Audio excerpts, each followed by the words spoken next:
Hello and welcome to a very special How I Paint Things. Now what I've got whizzing around in front of me today is an Iron Warrior, done up in the livery for the Horus Heresy.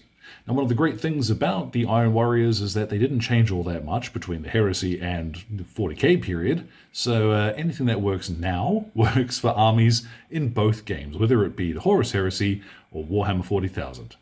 Now, I have done Iron Warriors on the channel before, but this is a slightly different method, and I quite like the slightly shinier result. It's a little bit closer to sort of the box art look that Games Workshop are doing at the moment. So if you want to follow along, all of the paints will be listed in the description below, along with the base recipe. So let's get started. Now up top, because I know a few of you are going to want to know, what I'm going to talk about is how I put this fella together. So the base of the miniature itself, obviously, is the Mark II Centurion. He's got the funky armor. The arms and the Thunderhammer, they come from the Melee Weapons Upgrade Pack. The shoulder pads, obviously not having the big walloping cape on them, I've taken those. And the pistol holster from the Mark II Tactical Box. I don't suppose it would really matter all that much which ones you would use. And this funky little icon here, if you crack open one of the Command Squad boxes, then the great big icons that are meant to sit up on top of the banners, they actually join. They have the same joint and the peg is facing in the correct direction that they will sit on top of this Centurion's backpack. Pretty cool little detail that I discovered quite by accident. So there he is. I wanted an Opti because I tend to end up with Centurions and Praetors dribbling out my nose, and a lower level sort of lieutenant style guy for your army is quite handy to have. So once I've got them all assembled, first thing to do then is to prime him. And here I've used Raven Black from Colorforge. Doesn't have to be Raven Black, it could just as easily be Matte Black or Chaos Black, anything of the sort.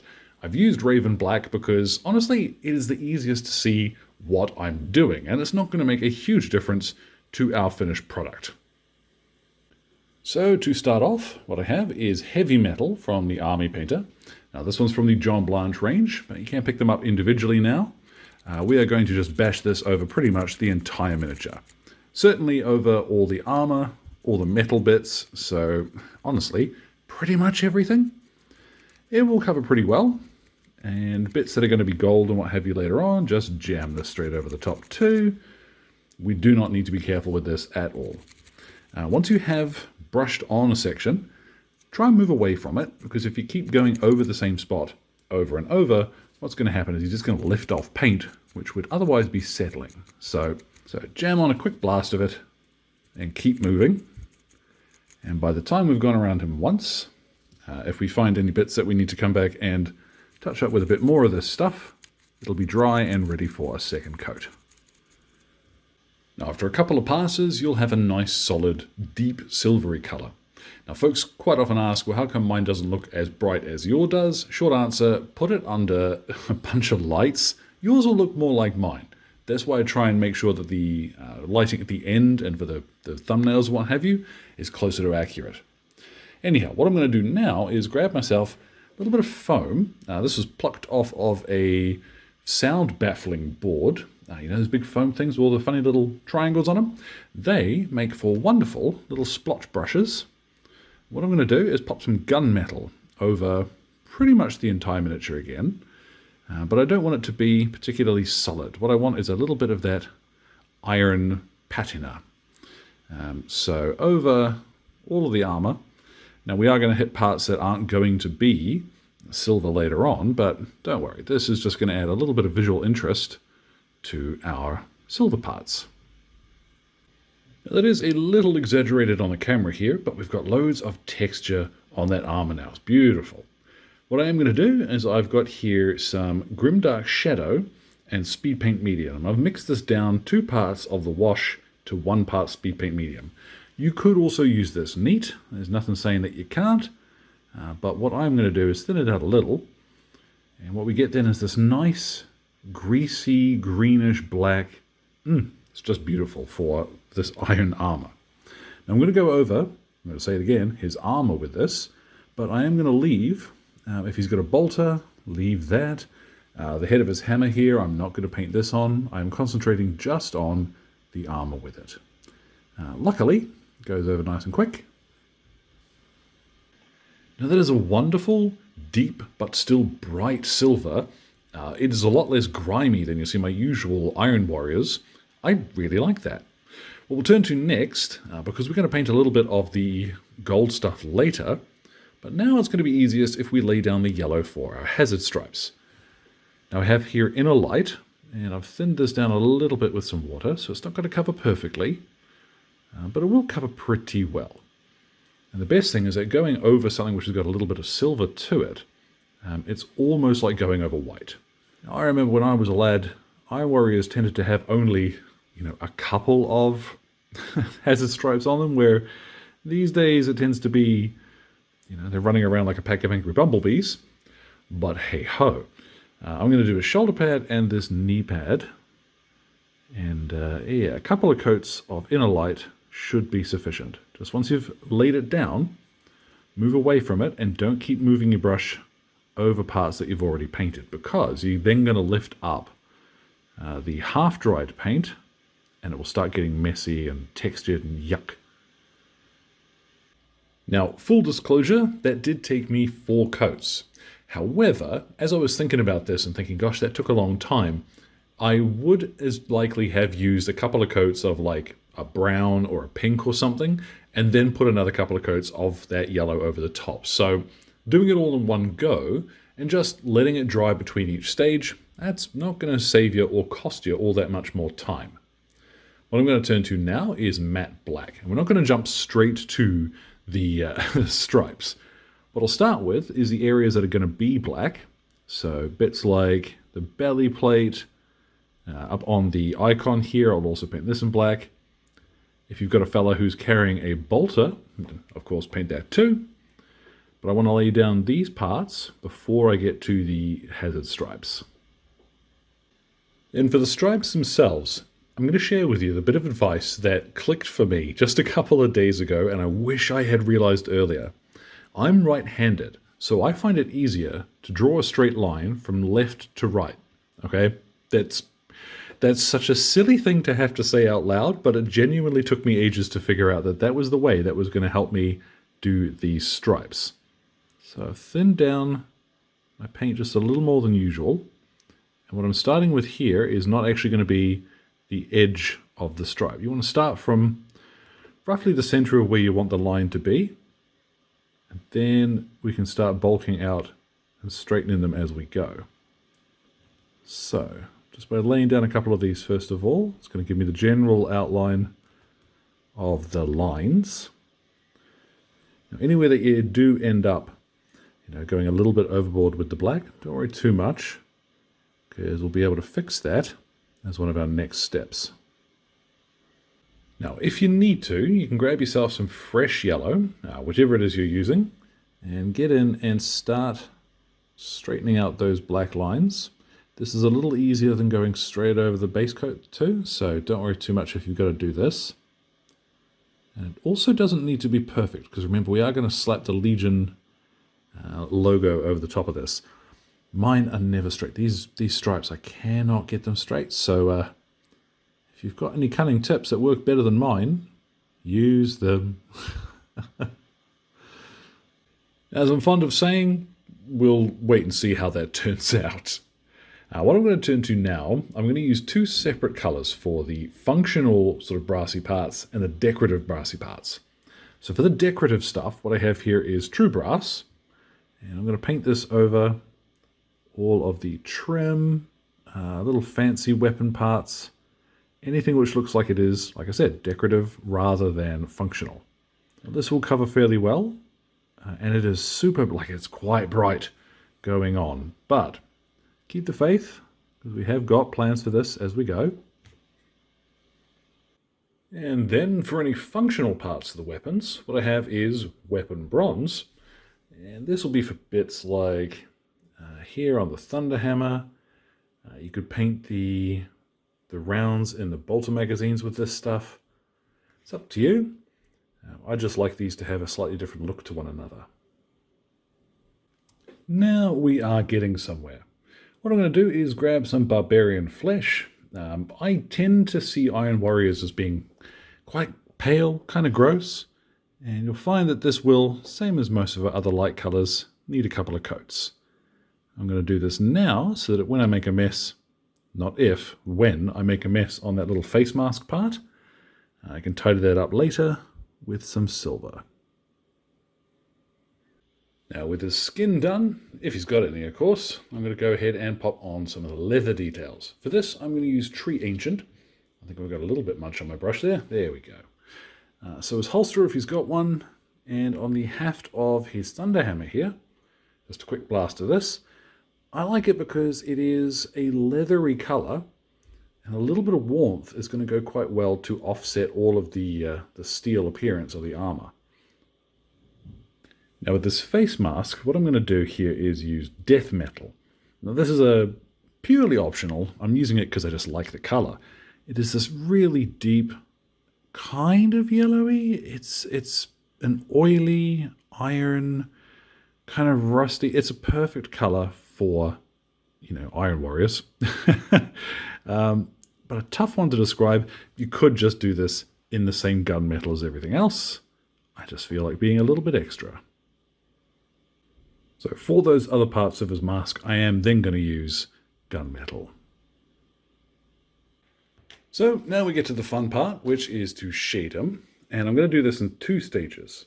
First, we're going to use Strong Skin Shade. Now this is a dark brown with kind of a warm, almost reddish tint to it. This is going to go over, funnily enough, his skin.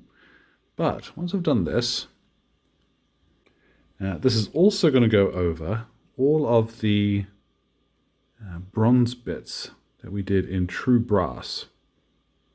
So take your time here, because there is going to be quite a bit of this. You don't necessarily want to just bathe the brass in this stuff, but you do want it to be enough that it's going to actually catch and settle. Now, doesn't that just make a world of difference? What I'm going to do now is grab some Strong Tone, and this is going to go over the parts that are functional. So the brass that we did, the leather. I'm also going to paint in the head of his Thunderhammer here. So bolters and what have you would do with this. If you want to stick to one wash, I would probably recommend Strong Tone over all of what we've just done. But I do think the little bit of reddish warmth that skin shade adds to the brassy stuff is well worth it. Now once that's dried, we've got a pretty passable Iron Warrior. What I'm going to suggest here is that if you have got the transfers or decals that you want to apply, go ahead and pop them on now. There's 2 reasons for this. First of all, it's going to be easier to do it now and to have them under a varnish when we finally do varnish at that last step. And secondly, it's also a really good idea if there's areas that you don't want to have to fuss with and highlight, chuck a decal over the top of them, and it's going to carry a lot of the work for you. So I have done a video on actually popping on decals before. I'm going to skip over it a little bit this time because it's just water and a bit of patience. Now there is a couple of coats of Microsol over the top of that. It's not quite perfect yet, but as it continues to dry, that is going to shrink and tighten over that curved surface. I do ordinarily recommend leave your decals to dry overnight, but I'm kind of working to a deadline here. So I'm going to move straight on to doing some highlights. Now what I've got is Barbarian Flesh. We're going to go back to that base coat, and I'm going to cover over most of this fella's face, leaving just a little bit of the shaded stuff in the recesses. I might have a bit much water in my paint there, actually. Now, he does look a little grubbier on camera than he is in reality, but I'm not too fussed about that. Move on to some ruby skin here, and just highlight parts like his brows, a little bit across the center of his forehead if you want to accentuate some of those grumpy lines. Now, something else I did forget, and which might actually benefit from a strong skin shade wash if you do it before that step, is these little gems here. I'm going to use Dragon Red to lay down a base coat for them. They won't necessarily need a wash by the time I'm finished, but it would be, would not be a bad idea to do them before that wash step. Whoops. We'll take a little bit of Legendary Red, and I'm going to try and paint a little crescent shape, sort of the bottom third of the gem. If I add too much of this, I can just put a little bit of the Dragon Red back over top. Now, I'll finish those gems off later with a tiny dot of white in the corner, but we want to do that after we've varnished them, so we can pop a gloss varnish to finish off over the top there. What I've got is a proper scrankly old brush, don't throw these bad boys out, and a little bit of plate mail metal. And what I'm going to do is, probably put a little bit more on my brush actually, catch the edges of the weapon and the bronze parts too. I'm not going to add very much of this because I want it to be fairly subtle over the bronze, but over the metal work, the steel rather, I can be a bit more generous. Now, still using plate mail metal, but this time with a regular brush, what you can do is pick out any bits where you want a slightly sharper line on things like his mask here, up this little bit, on his pack. I'm not going to do very much of this with this brush, but just a few little bits where I want a more solid appearance to the silver color. I can find that and pop that in with this now. And if you want to, you can grab some fresh true brass, because we did quite thoroughly douse the true brass to begin with. It'll now work as a highlight color for itself.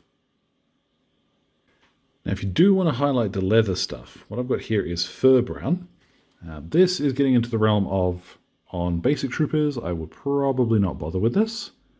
But since I've got this fella, and I do want to spend a little bit of time on him, it makes perfect sense to show you, well, for your officers, you can spend a bit of time on this stuff. Now we are really getting into the realm of doing it because I'm enjoying myself. What I have is a bit of rust tone, and I'm going to paint this into the recesses of certain areas, and then just drag down little streaky bits where I can. There's not a lot of room for this on the Centurion's armor, because he's got so much going on. But just bopping it into a few of the recesses and over one or two of the rivets is going to add plenty to your Iron Warriors. Yeah, man, that looks so cool. What I've got finally is a little bit of foam again, and I'm going to dip it into just a tiny wee bit of our inner light from earlier. This time what I'm going to do is just a few tiny wee diblets, might be a bit much there, tiny wee diblets on the black parts. You don't want to go crazy with this, just a little bit of a rough edge to some of the black lines. It's going to make it look a bit more lived in. Now before I varnish him, what I'm going to do is actually bury the base almost entirely in Sterland mud. Now he is technically standing on part of a rhino, but I don't like having to paint bits that are going to represent a specific army if that's not what I'm fighting. So this is instead going to be dirt. Okay, so now what I'm going to do is take him outside, hit him with a varnish. Ordinarily I would suggest using a satin varnish. I tend to like using matte varnishes on my Marines because they photograph better under a matte, but the Iron Warriors, I do want that slight shine. So I'm going to use a satin varnish, which is Munitorum varnish. I'll go ahead then, finish off his base, pop a tuft or two on, and he will be ready. So let's get a look at what it looks like when he's all finished. And so there at last, our Iron Warrior is complete. Now there's one or two things that I think I did rush a little bit. His skin in particular, there is a little bit of texture there which I was genuinely just throwing paint on too thick. It's not very noticeable, but once you put the wash over the top and it starts picking up those little bibbly-bobbly bits, it does stand out that little bit more. So I wish I'd been a bit more patient there. But that's experience. That's the point in fooling around with these things. And I did enjoy the end result after all.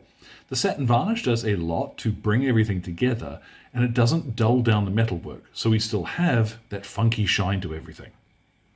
So, as always, thanks goes out to Exit 23 Games for the light and sound equipment, as well as all of my wonderful patrons who are keeping me ticking in paints and glue, which includes my gorgeous producers who are showing up on screen now. Thank you very much for your support, folks. Mean it every time. Now, any questions or anything, feel free to drop them in the old comment box below. My Blue Sky and Instagram are both linked there too. So, thank you very much for your time, one and all, and you all enjoy the rest of your day.